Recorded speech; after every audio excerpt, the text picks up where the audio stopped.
നമസ്കാരം. ഭാരതീയ ധർമ്മപ്രചാര സഭയുടെ പോഡ്കാസ്റ്റ് സീരീസിലേക്ക് സ്വാഗതം. ഇന്ന് നമ്മോടൊപ്പം ഉള്ളത് ഭാരതീയ ധർമ്മപ്രചാര സഭയുടെ ആചാര്യനായിട്ടുള്ള ഡോക്ടർ ശ്രീനാഥ് കാരാട്ടാണ്. അദ്ദേഹവുമായിട്ട് നമ്മൾ ചർച്ച ചെയ്യാൻ ഉദ്ദേശിക്കുന്നത് ശാക്തേയ പൂജ എന്ന വിഷയമാണ്. കേരളത്തിൽ ഒരുപാട് ആളുകൾക്ക് ഇന്ന് ഒരുപാട് ക്യൂരിയോസിറ്റി ഉള്ളതും വലിയ രീതിയിലുള്ള പുനരുദ്ധാരണം നടന്നു വരുന്നതും ആയൊരു വിഷയമാണ് ശാക്തേയ പൂജ. നമുക്ക് ശ്രീനാഥ്ജിയുടെ വാക്കുകളിലേക്ക് പോകാം. ഇന്നത്തെ നമ്മുടെ വിഷയം ശാക്തേയ പൂജ എന്നതാണ്.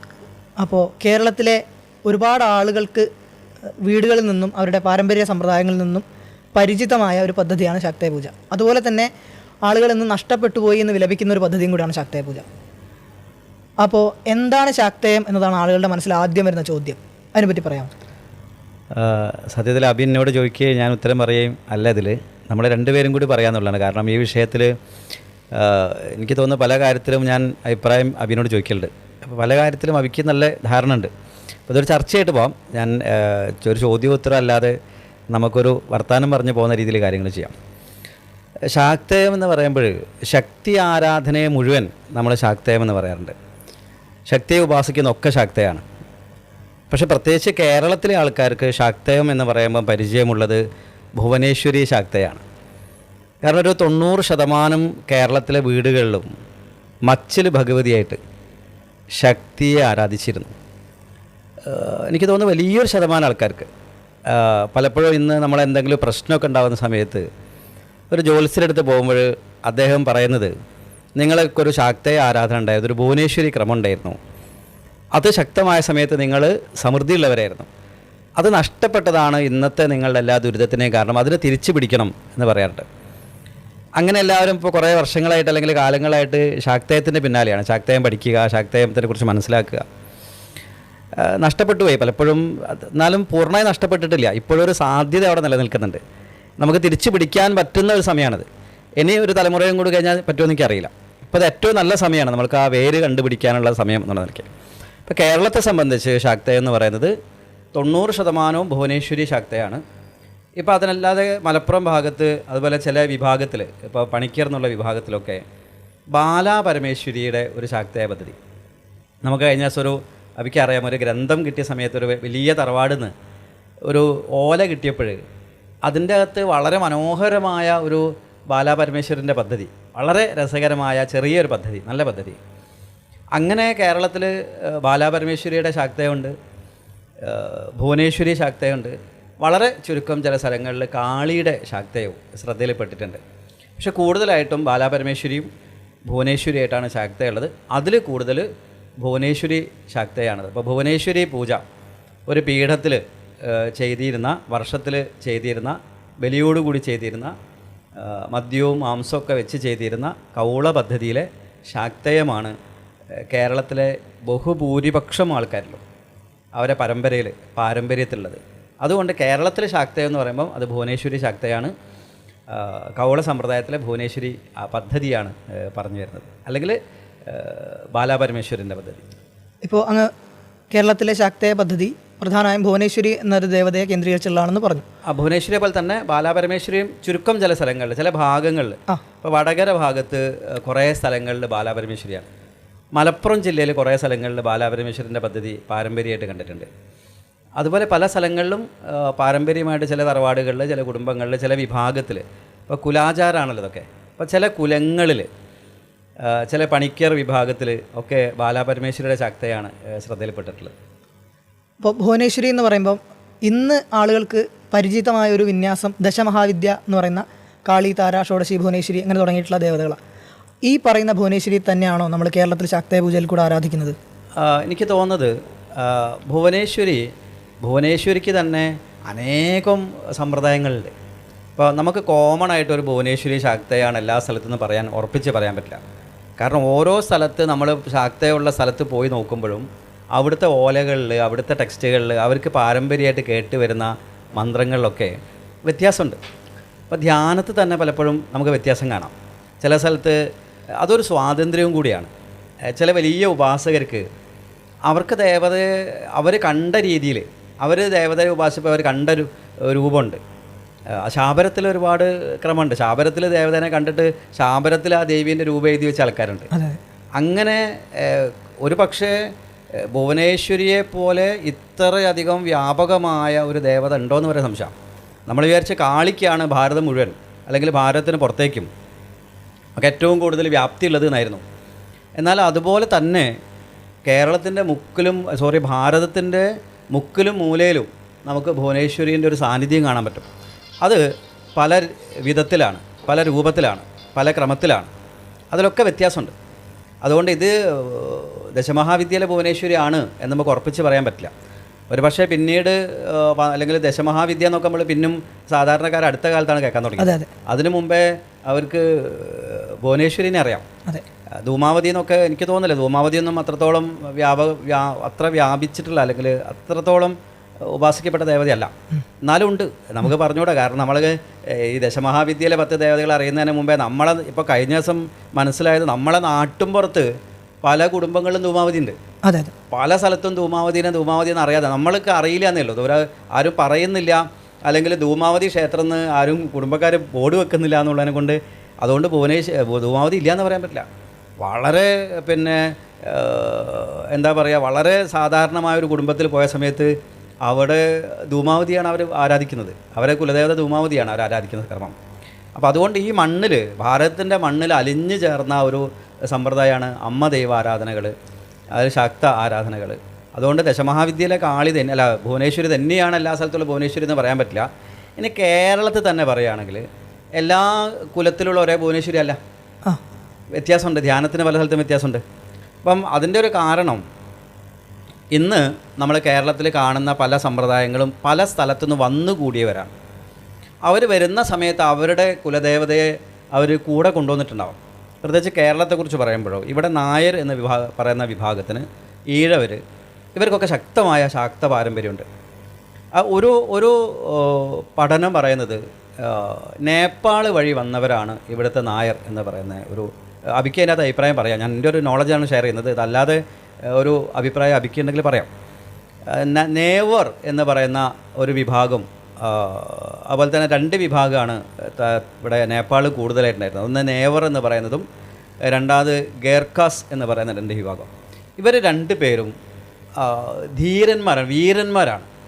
ഇപ്പോഴും ഞാൻ മനസ്സിലാക്കിയിടത്തോളം ഈ ഗേർഖാസ് എന്ന് പറയുന്ന അവരുടെ ധൈര്യം വളരെ വലുതാണ്.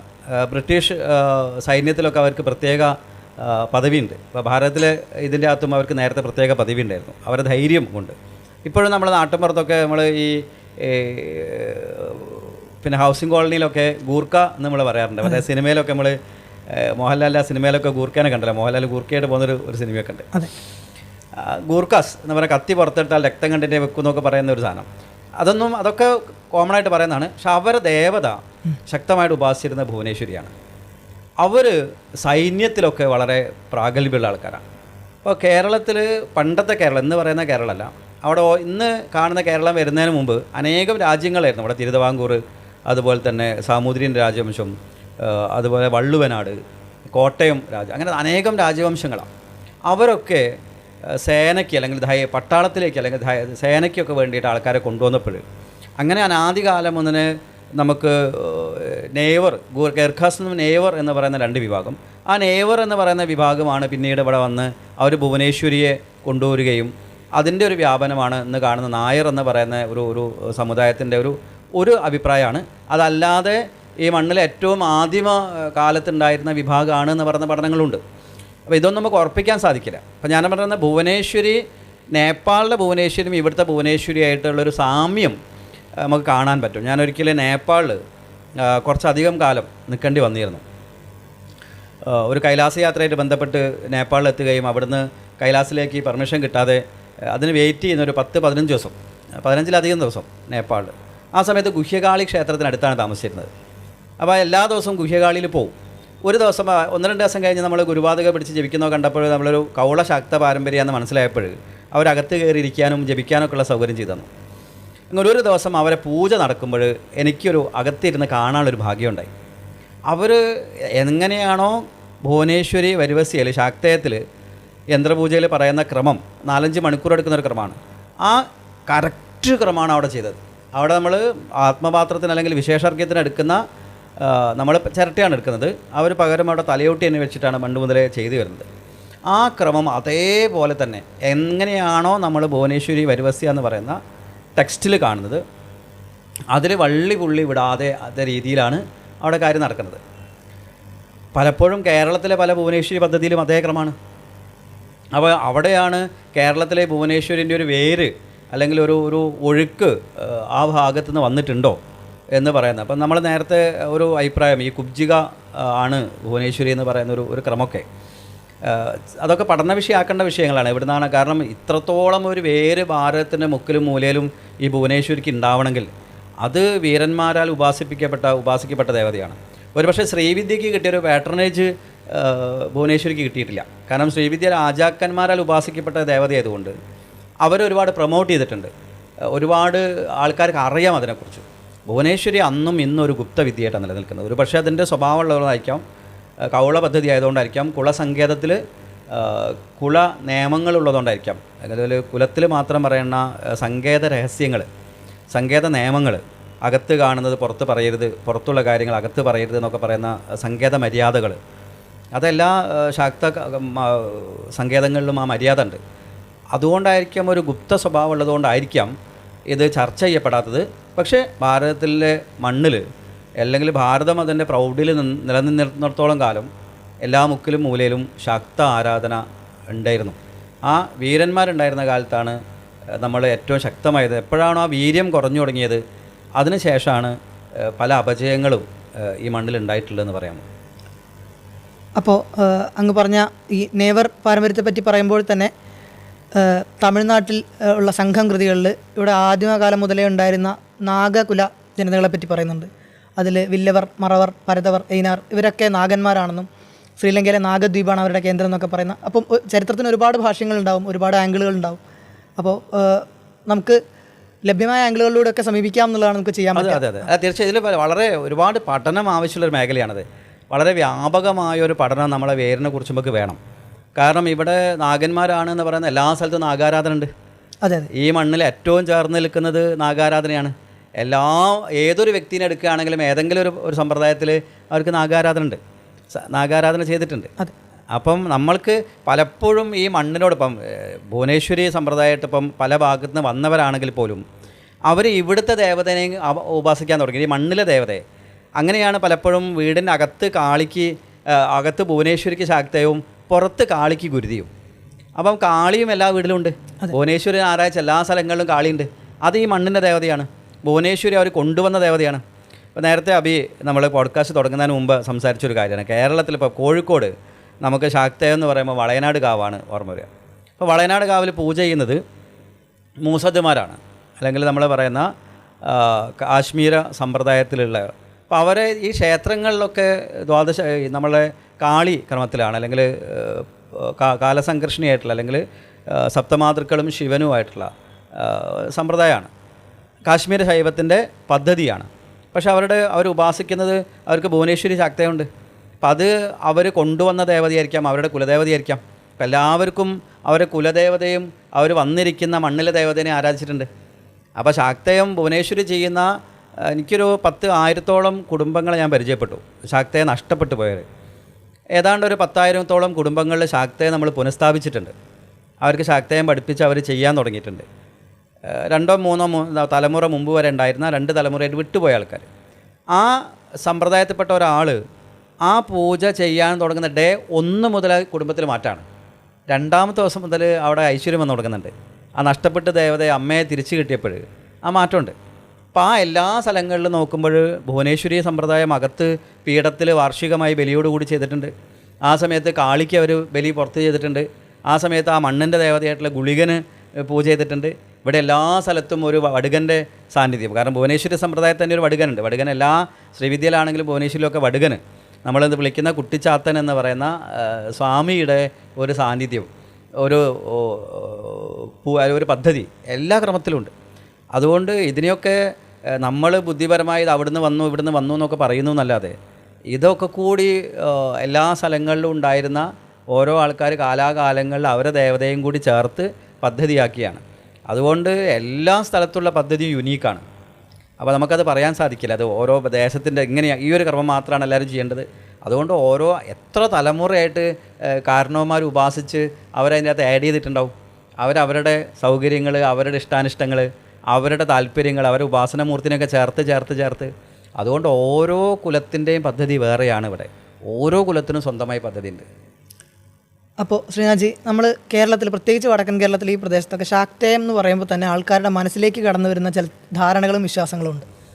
ഒന്ന്, ശാക്തേയ പൂജയിൽ പങ്കെടുത്താൽ മനുഷ്യൻ്റെ പ്രാണം പോകാൻ പാടായിരിക്കും, മരണം കഷ്ടപ്പെട്ടുള്ള മരണമായിരിക്കും, ശാക്തേയ പൂജയിൽ പങ്കെടുക്കരുത്, ശാക്തേയ പൂജയുടെ പ്രസാദം കഴിക്കരുത്, ഇങ്ങനെയുള്ള ചില വിശ്വാസങ്ങൾ നിലനിൽക്കുന്നുണ്ട്. അതോട് ചേർത്ത് തന്നെ ചോദിക്കട്ടെ, ഇപ്പോൾ നമുക്ക് പരിചിതമായ ദേവതാരൂപങ്ങളിൽ ഇപ്പം ഭുവനേശ്വരി ആകട്ടെ, ബാലാപരമേശ്വരി ആകട്ടെ, ഇപ്പോൾ അത്യുത്തര കേരളത്തിൽ കവയനാട് സ്വരൂപം എന്ന് പറഞ്ഞാൽ ഈ കാസർഗോഡ് ജില്ലയുടെ ഭാഗങ്ങളിൽ മൂകാംബികയ്ക്ക് ശക്തിയുണ്ടെന്ന് കേട്ടിട്ടുണ്ട്. അപ്പോൾ ഈ ദേവതകളൊക്കെ സൗമ്യ ദേവതകളാണ്. ഇവർക്കൊക്കെ എന്തിനാണ് പൂജയിൽ മദ്യം, മാംസം പോലുള്ള ദ്രവ്യങ്ങളൊക്കെ ഉപയോഗിക്കുന്നത്? ഇതെന്താ വെച്ചാൽ ദേവതയ്ക്ക്, ഓരോ ദേവതയ്ക്ക്, ഈശ്വരനും ദേവതയും തമ്മിൽ വ്യത്യാസമുണ്ട്. ദേവതയ്ക്ക് ഒരു വ്യക്തിത്വമുണ്ട്. അതായത് ദേവത എന്ന് പറഞ്ഞാൽ നാമരൂപങ്ങളുള്ളതാണ്.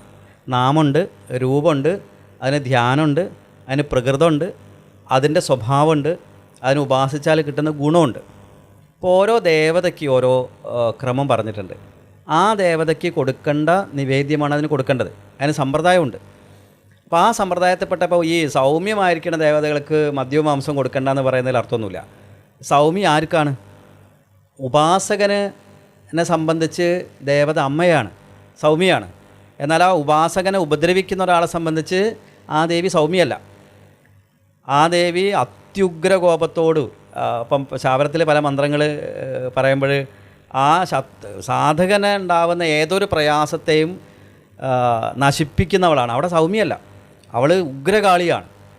അവൾ നാക്ക് നീട്ടി വാള് ഓങ്ങി നിൽക്കുന്ന ദേവതയാണ്. അപ്പം കുലത്തെ സംബന്ധിച്ച് അവൾ അമ്മയാണ്.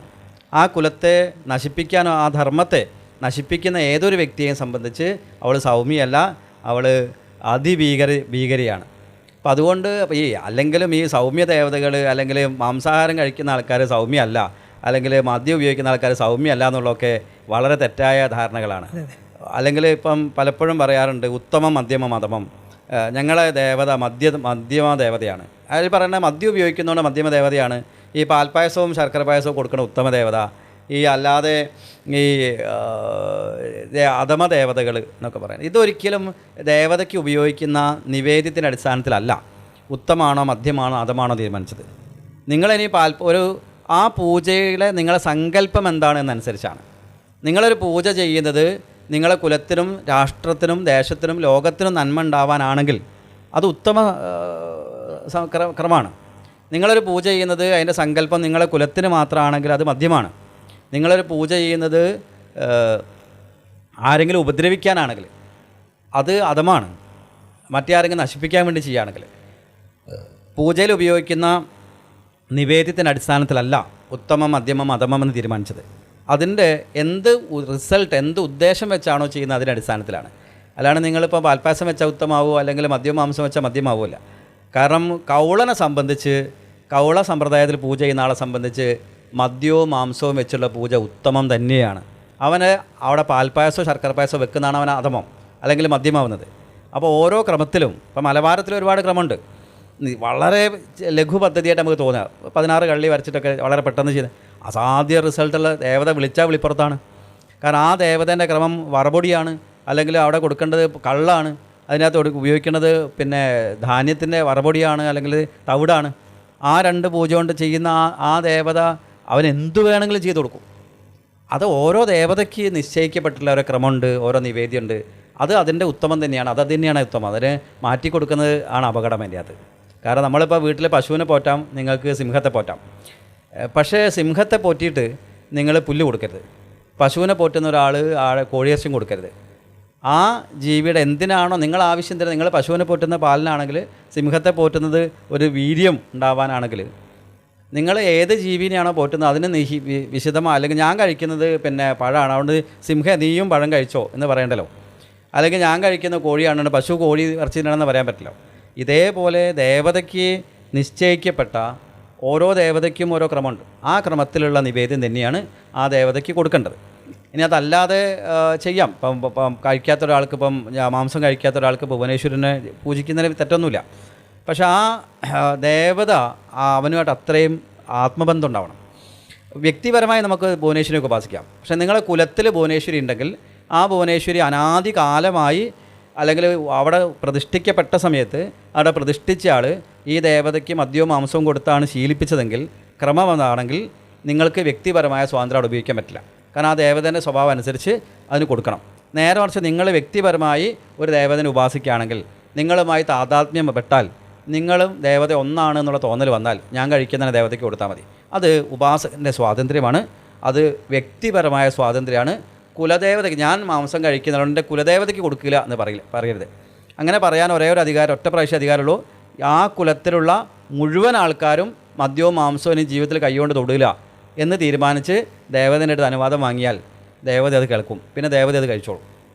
കാരണം ആ ദേവതയുടെ സ്വഭാവത്തിൽ ആ ദേവത ഇത്രയും കുലത്തിലെ ആൾക്കാർ ഉള്ളിലുള്ളത്, അവരെല്ലാവരും കൂടി ഒരു തീരുമാനം എടുത്താൽ ഓട്ടോമാറ്റിക്കലി അത് ദേവത മാറിക്കോളും. ഇവിടുത്തെ പ്രശ്നം എന്താണെന്ന് വെച്ചാൽ കൊല്ലത്തിൽ കുലദേവതയ്ക്ക് അല്ലെങ്കിൽ ഭുവനേശ്വരിക്ക് ഒരു കോഴി കൊടുക്കാൻ ബുദ്ധിമുട്ടാണ്. അവിടെ നമുക്ക് ഭയങ്കര അഹിംസയാണ്. എന്നാൽ മോളെ കല്യാണത്തിന് 100 കോഴീനോ 200 കോഴീനോ കശാപ്പ് ചെയ്യുന്നതിനോ കൊടുക്കുന്നതിനോ കുഴപ്പമില്ല എന്നുള്ളതാണ്.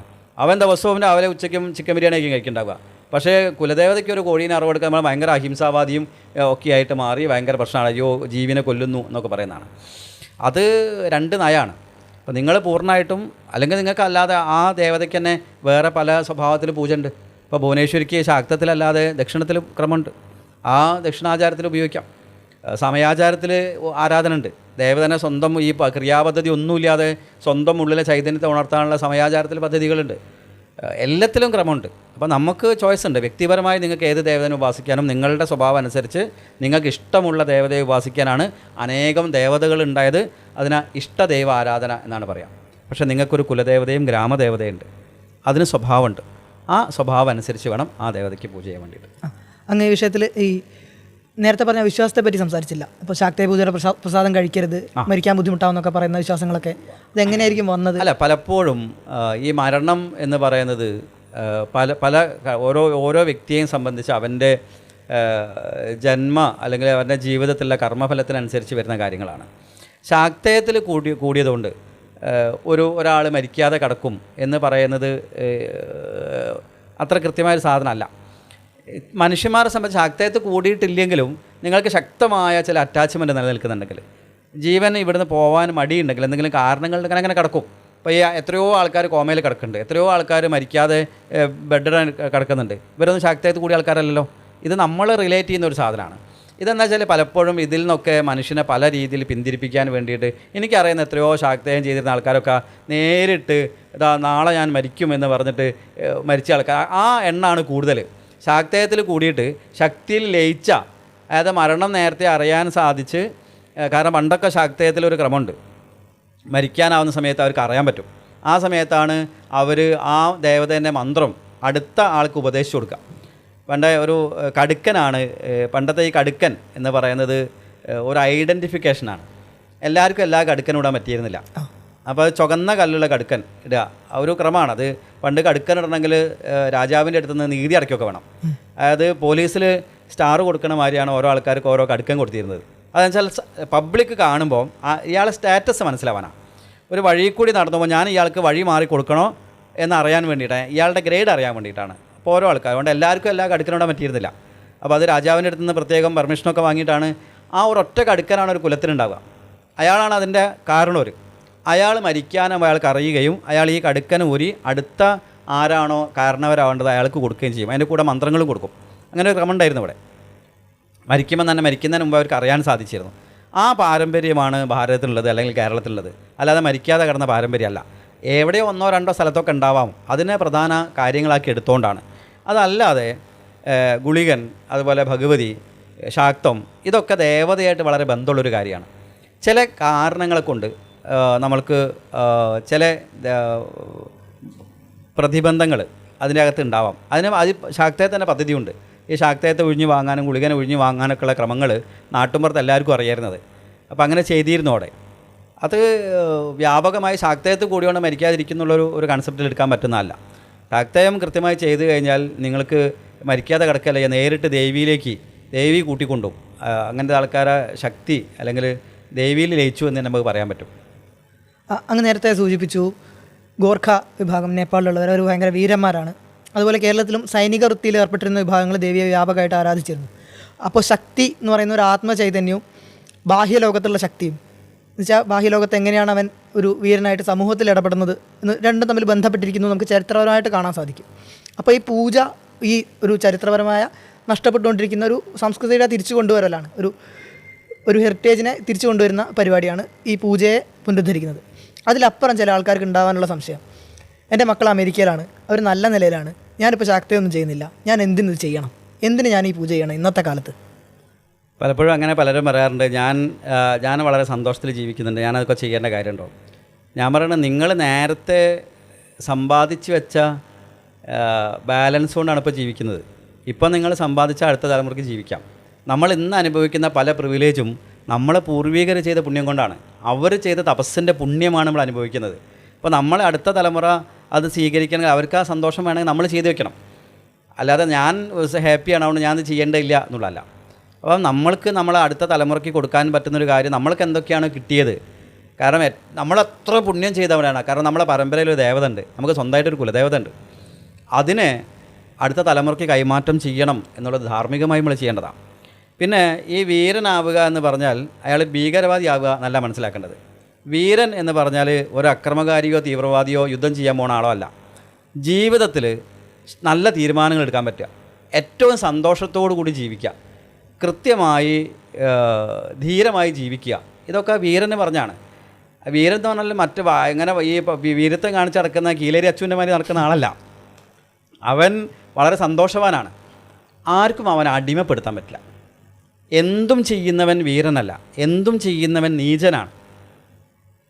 അഭിമാനത്തോടു കൂടി സ്വന്തം ധർമ്മത്തെ സംരക്ഷിക്കുകയും ധർമ്മത്തിന് അനുസരിച്ച് ജീവിക്കുകയും ആ ധർമ്മത്തിന് ഏതെങ്കിലും തരത്തിൽ അപകടം വരുമ്പം അതിനെ ചെറുത്ത് ധർമ്മത്തെ സംരക്ഷിക്കുകയും ചെയ്യുന്നവനാണ് വീരൻ എന്ന് പറയുന്നത്.